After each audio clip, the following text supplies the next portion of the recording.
Hello beautiful soul! Welcome back to my channel. This is my channel from Japan, Kabayan Leo. This reading is for you. Tingnan natin na yung June 14 to 20, 2026. Maraming salamat muna sa aming subscriber, new subscriber, cross-watcher. At sa mga bagong pasok dyan, welcome na welcome kayo sa bahay ni Ate Aimee. Salamat din sa nakataba ng puso yung mga comments, sa mga nag-like, nag-hype, sa mga nagpa-personal reading, sa mga di nag-skip ng ads, sa inyong lahat. God bless you all. Kung gusto mo na energy mo lang talaga, gusto mo makuha natin, all the details is in description below.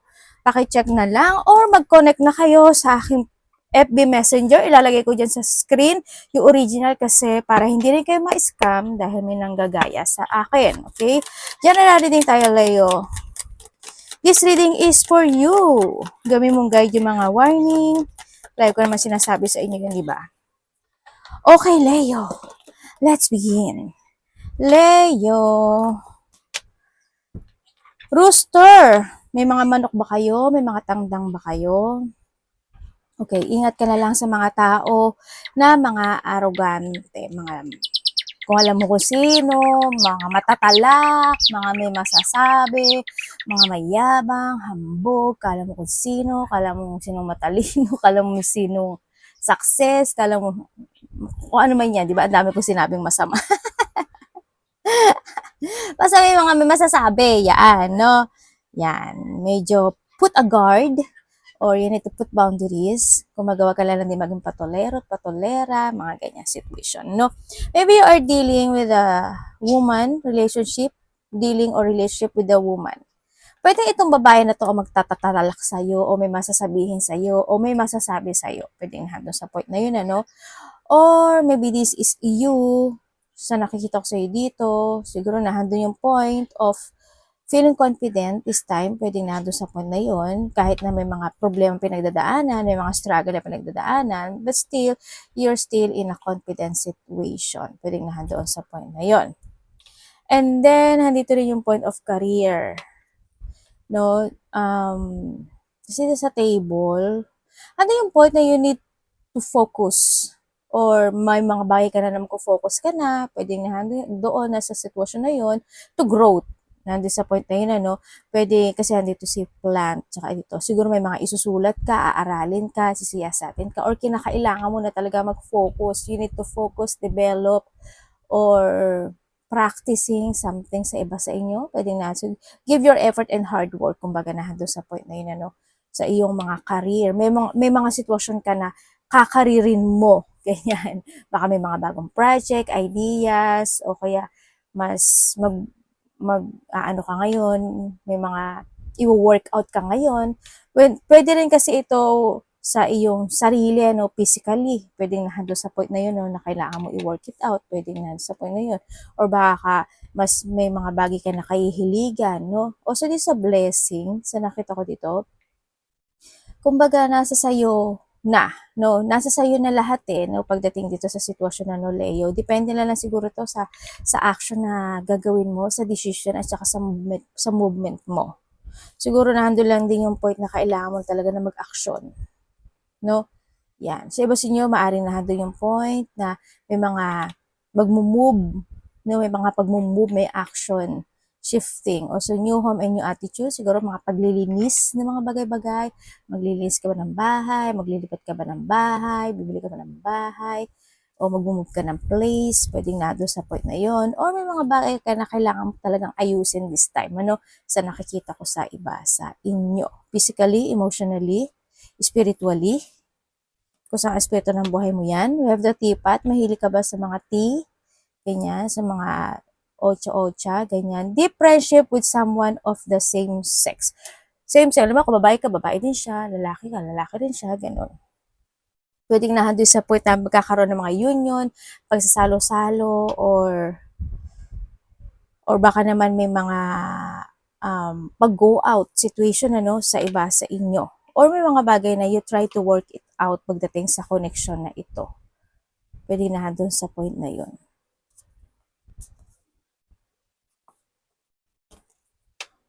And goldfish, may mga isda ba kayo?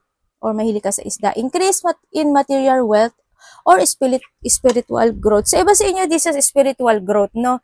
Ang nakikita ko sa iba sa inyo. Or maybe, kinakailangan nyo i-work it out talaga yun, yung sitwasyon na yun.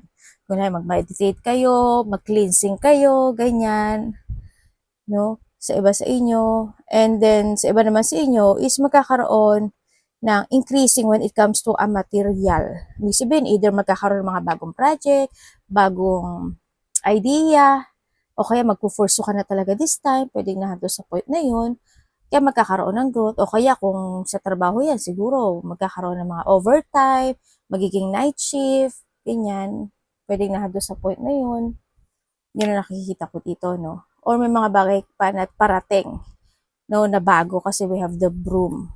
Sa iba sa inyo, may mga parating pa na ikakasuccess mo, kumbaga, sa iba sa inyo. And, ay may lalaki yun. Dealing a relationship with the man, with their complexion or hair. Pwedeng ikaw ito or pwedeng taong malapit sa'yo. Pwedeng itong tao na to ko-connect siya sa'yo dahil because of the money, trabaho or money, pwedeng nandun sa point na yon, no? Or pwedeng karelasyon mo siya, or pwedeng kamag-anak mo siya, kapatid, kung sino man siya sa buhay mo. Yan. Or pwedeng siya yung tao na medyo silahes, no? Alam niyo naman siguro yung sinasabi ko silahes. Diba? Yon, medyo silahes siguro siya. Ganyan. Babae o lalaki man siya, but still, nandito yung lalaki kasi, no? Pero nandito rin kasi si babae.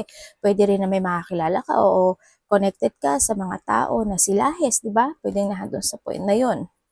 Or kasi nandito rin si Rooster, pwede rin yung tao na to is yung tao na sa iba ha, may mga nasasabi pagdating sa'yo, ganyan, sa nakita ko dito. Pwede kasi maganda ito, sa nakita ko dito, pwedeng marami siyang sasabihin sa'yo because of the compliment situation. Siguro mga papuri, mga magagandang words, no? Pwedeng nahandun sa point na yun kasi nandito siya. But, hindi lahat kasi, no? Kasi bakit nandito kasi si pig. Ibig sabihin, pwede rin may mga disturbance or may mga blockage or may mga toxic person pa rin na nasa paligid mo. But still, nandito yung iyong throne, ano? Ibig sabihin, position authority. Babalik yung iyong trono or babalik kang muli sa iyong trono. Ibig sabihin, may mga babalikan ka na, no? Or babalik ka sa confident mo, sa lakas ng loob mo, sa focusing mo, ganyan. Babalik na yung iyong inner strength, kumbaga, no, sa iba sa inyo kasi we have the throne din sa iba sa inyo. Sa iba naman sa inyo is this a level up. Siguro mas magkakaroon ka ng level up or magiging mas energetic ka this time or babalik yung vitality mo, yung sigla mo. O kaya naman is merong iba sa inyo is pwedeng may makakaharapin kayo na taong mas matanda sa'yo. Pwedeng o magkakaroon ka ng connection sa kanya. Or pwedeng boss mo, pwedeng kapatid mo, pwedeng magulang mo, pwede rin mga something authority. Alam mo, matataas na tao, mga ganong sitwasyon. Yun ang nakikita ko dito. Alam niyo naman siguro matataas na tao, maraming ibig sabihin. Halimbawa, isa yun sa magulang mo, mas nakakatanda sa'yo, o kaya naman mga mayor, mga lawyer, mga government situation, police, basta mga ahead, no? Mga ganyan. May mga katungkulan, pwedeng nahado sa point na yon. With chims, bulol eh. Peace and harmony, mas magkakaroon ka ngayon, o makakaramdam ka ngayon ng peace and harmony, kapayapaan, no? Mas mararamdaman mo this time. Sa nakikita ko sa'yo dito, siguro sa mga nakaraang sitwasyon, you give your effort talaga, and this time mas mararamdaman mo ngayon yung paggaang ng sitwasyon, no? Ako nakikita sa'yo. Or, pwede rin kasi ito, when it comes to si Tandang. Si Tandang tuloy, tsaka si Baboy. Si Rooster, tsaka may mga baboy ba kayo? Tsaka ang pwede rin kasi ito is may tao na they want to talk o kaya gusto niya ng apology. Gusto niya mag-apology. Or gusto niya ng pagbabati. Pwede nga doon sa point na yun, yun na nakikita ko dito. Dito rin sa sitwasyon mo, kasi with a deep friendship with someone of the same sex, tapos may career. Sa iba sa inyo, ano to may taong kokonek sa'yo kasi hihingi siya ng tulong sa'yo. Or may tutulungan ka, or ikaw ang hihingi ng tulong. Ay, may lalaki na naman. Ano ba yan? Ang dami mong lalaki. Sabay ka na. Dealing or relationship with a man. Pwede ito mas matanda to sa'yo. Or ito, pwedeng ito, same age mo, or kaya ito, pero halos parehas lang sila, no? Pero pag titignan ko sa kanya, parang mas matanda ito. Yun. Pwedeng ito is magulang mo, or kapatid mo, kuya mo, or pwedeng mas nakakatanda to sa'yo, no? Sa iba sa inyo. Or maybe this is you. Ganyan. Pwedeng may dalawang lalaki sa buhay mo na magkakaroon ka ng connection. Or ko-connect tong dalawang lalaki na to sa'yo. Magkakaroon ka ng connection sa kanila. Pwedeng isa dito kung sa relationship ito, kasi we have the peace and harmony, siguro yung tao na gusto niya makapagbalikan, gusto niya mag-sorry, gusto niya kumunik, ganyan. Or maybe this person, isa sa kanila, yung tao na kilala mo na talaga, na muli magkakaroon kayo ng connection. Pwedeng nandun sa point na yun. And announcement, may mga bell ba kayo? May mga wind chime ba kayo? Okay, when it comes to announcements, maaring isa sa dalawang ito ay may sasabihin talaga sa'yo when it comes to announcement, ano? Or pwede rin na ikaw yung mag-a-announce ng something. Pwedeng nahandun sa point na yun. May mga announcement situation ako na nakikita sa iba sa inyo. Pwede rin iba sa inyo, no? Maaring nandun yung point na pupunta kayo sa mga, alam mo yun, yung mga, may mga ganitong bell. Di ba ito yung mga temple, mga ganyan, no? Yun. Pero okay, baka pupunta kayo mga simbahan, mga ganyan, sa iba sa inyo.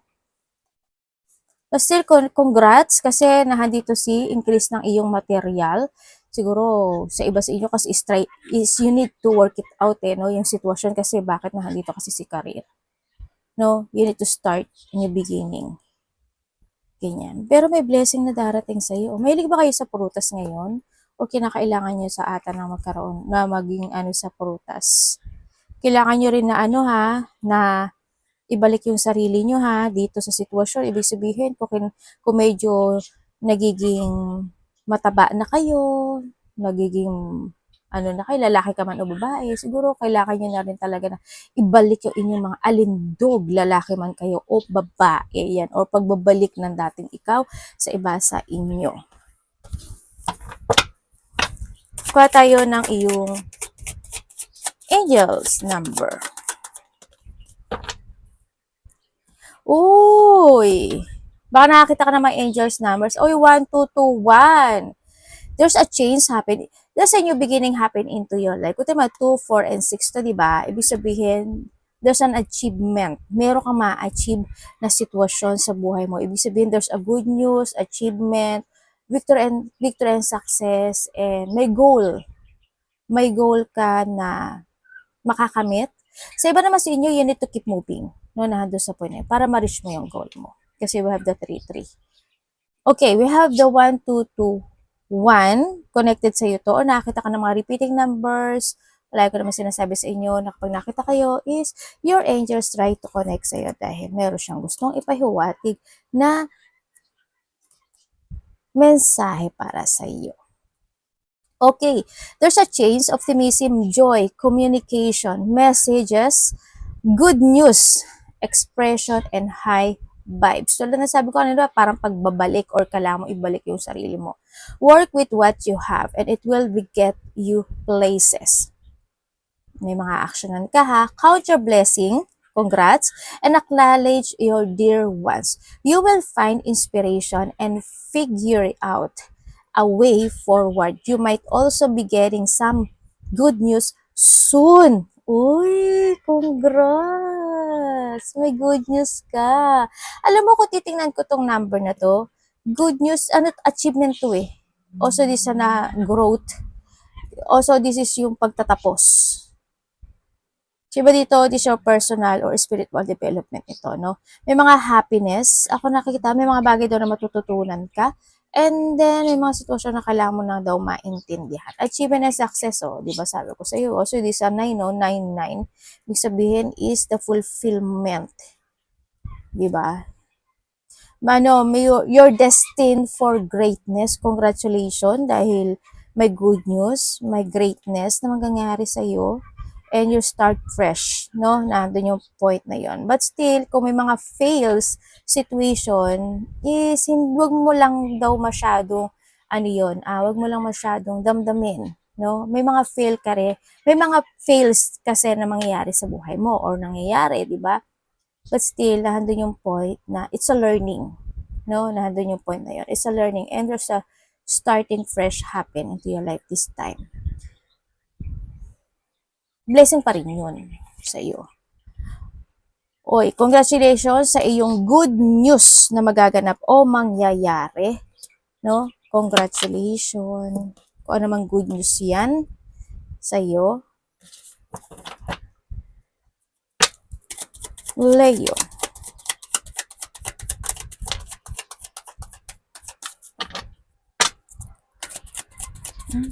Meron yung good news, o tamo. Diba? Sexy, may blessing ka ng darating, oh. Sa iba naman sa inyo, magkakaroon ka ng enlightenment. Ay, ano ba yan? Wala, saan na?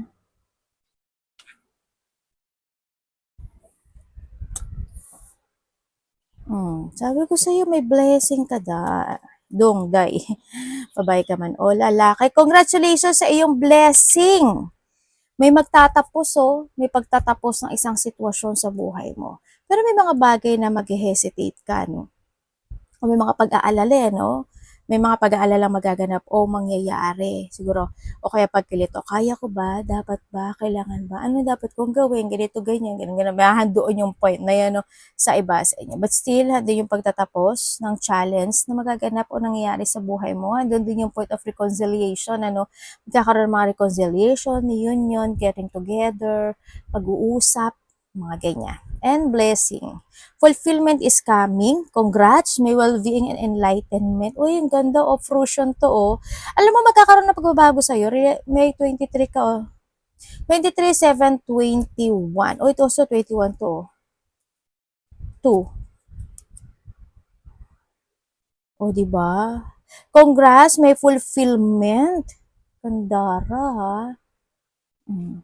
Also changes to, no? 2 plus 5 is a changes. And the 7 is, yung busiest time na mako-complete mo sa buhay mo. Siguro merong mangyayari sa buhay mo na makukumpleto mo na. Kasi ito yung fulfillment, eh. Baka magiging busy na rin kasi yung iba, no? When it comes to 23. Yan, blessing, enlightenment. Congratulations. Kung ano man blessing yan, malaki o maliit, congrats pa rin sa iyo. And merit making.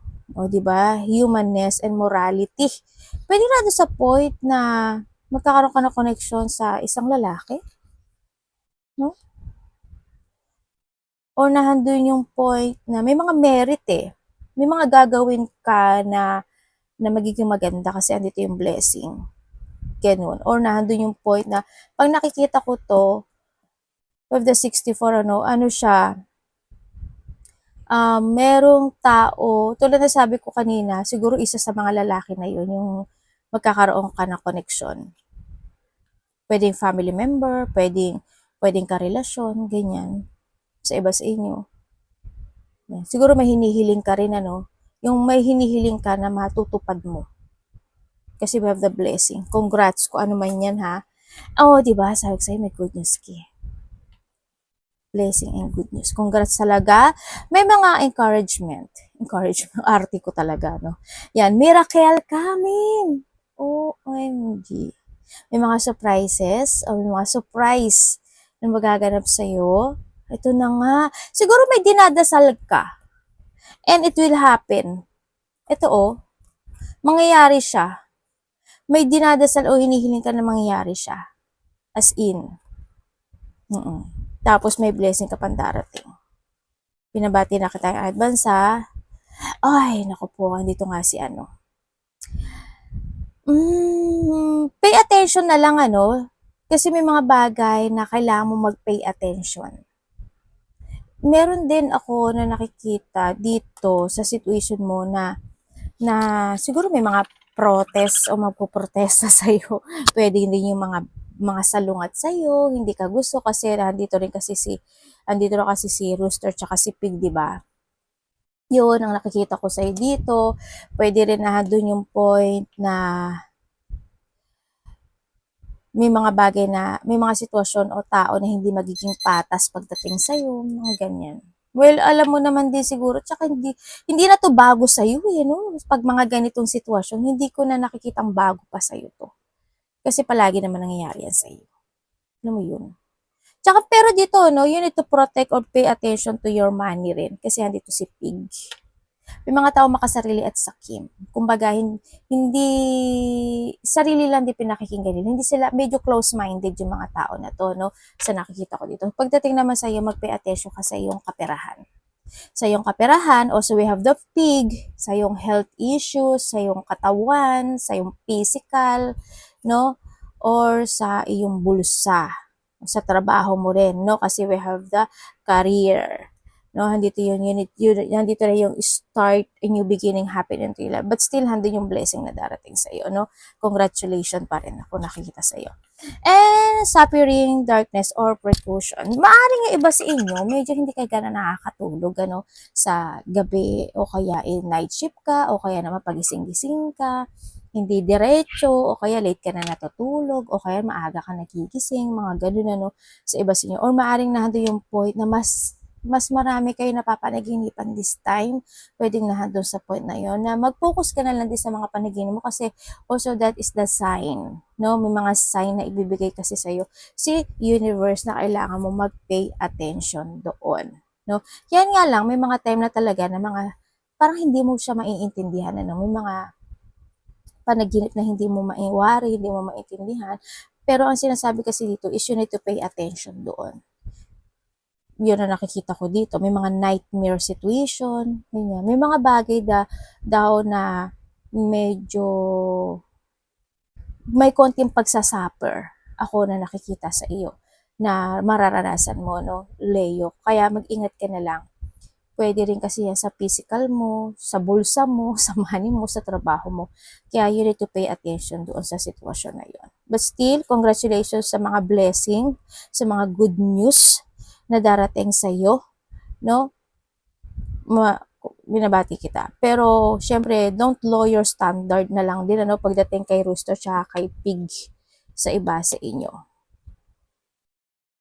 Yan. Kung gusto niyo naman ng mga di ba, iba sa inyo, mga gusto niyo naman talaga yun ng bahay, pagpagawa ng bahay, ng apartment, bumili ng building, no, na condominium, siguro mag-pay attention ka doon, no? Kailangan mo rin kasi na pag-isipan talagang maigi, no? Pag-aralan, pag-isipan mo maigi yung sitwasyon. Pero kailangan mo na mag-umpisa nandun sa point na yun. Think advance palagi, ano? Palagi nandun sa point na yun. Sa nakikita ko sa'yo dito. But still, makakamit mo siya. Arigatou namaste, God bless.